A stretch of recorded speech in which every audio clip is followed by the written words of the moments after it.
Hi everyone, welcome back to another video from Tutorialify. In this episode, we will be learning how to add image to shape in Canva.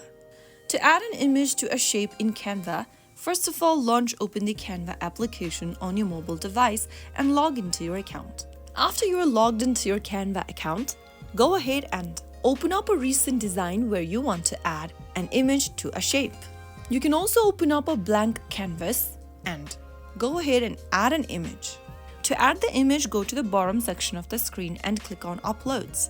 Inside Upload, choose one of the images. You can also upload an image from your device's camera roll.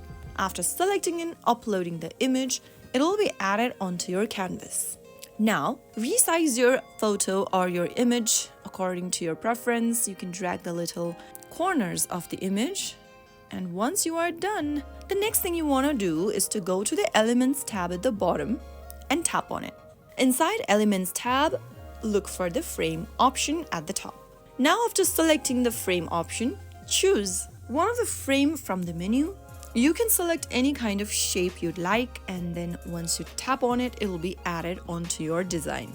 Now, tap on the image layer and then drag the image towards the shape, and you will be able to see that the image has been automatically trapped within the frame of the shape. It is now snapped into the frame just like that. That is how you can easily do it. If you found the video helpful, make sure to give us a thumbs up and subscribe to Tutorialify for more Canva tips and tricks. I will be back again in the next episode. Thank you for watching.